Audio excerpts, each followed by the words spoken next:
separated from his family, and the only hope of reuniting with them is when the borders are opened. Anxious and worried, Bala Mujitaba is on the phone with his wife. She is a teacher living in Niger Republic. Bala works and lives here in Kongolam, a border town between Nigeria and Niger. The ECOWAS imposed sanctions of border closure has now forcefully separated him from the woman he married 5 years ago. Now it is very hard for me to go and see her because there's immigration officers, police officers, and soldiers here. They get directives from the president that the border is closed now, so we cannot cross the border. There are so many ways for us to enter, but now there's no way. When you go to them, they will not allow you to pass. This separation, an already bad situation, has been made even worse with the impact of sanctions on the local economy. His business, which enjoys patronage from the bustling cross-border trade between Nigeria and Niger, no longer enjoys patronage. Before people are coming from Niger and both from Nigeria because we are doing POS here. So there's no any business which is going on now due to a border closure. Across the border, inside Niger Republic, it does appear the military coup leaders are getting the support of the local population. They are leveraging on the resentment towards the corruption and mismanagement that characterized the deposed democratic administration of Mohamed Bazoum. Civil society groups are now queuing behind a military junta that truncated constitutional order. We call on ECOWAS to show restraint and also be more considerate. The consequence of war will be severe, not only in the population in Niger, but in the entire region. We demand that the country should be allowed to govern itself without interference from outside.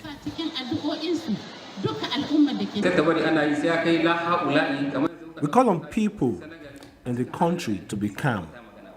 We also call for support for the military government.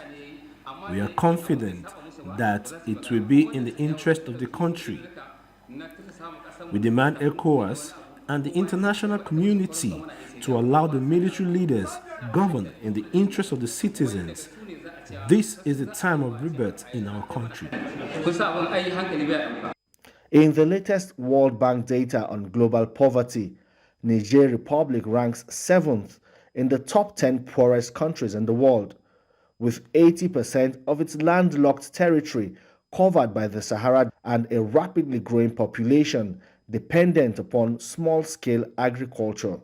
There has also been recurrent clashes between the army and the Islamic State fighters, an affiliate of Boko Haram, that has displaced thousands of rural dwellers. Back to the border town in Kongolam, a community whose livelihood depends on a thriving transborder trade. Life goes on here, but not as it used to be. And for Bala Mujitaba, who seems to be sitting idle, the situation cuts deeper. It is a question of how to be reunited with his family and continue with plans to celebrate his son's second birthday. My plan is to go and bring them back to Nigeria. If this thing continues to happen, we are going to suffer. Even now we are suffering. ECOWAS is now under increasing pressure to lift these sanctions that is making an already poor population even poorer. But the military coup leaders have remained defiant in the face of threats by the regional bloc to consider the use of force to restore constitutional order. The military coup leaders in Niger Republic are not backing down. They have also started structuring their government by making some critical appointments. Even though they will not admit it, there's also a growing concern about what could be ECOWAS' next line of action. Femi Akonde, TVC News from the Niger-Nigeria border. We begin with the political impasse in Niger, where President Bola Tinubu says the sanctions imposed on Niger Republic are resolutions reached by the authorities of heads of state of ECOWAS and not the decision of Nigeria. He also says there are no sentiments influencing the decision of the regional bloc and it will continue to advocate the entrenchment of democratic governance across the region. We have details in this report. We have been, let me phrase it this way. His Excellency President Bola Ahmed Tinubu, in his capacity as the chairman of ECOWAS, has been unequivocal in his position that diplomacy is the best way forward. In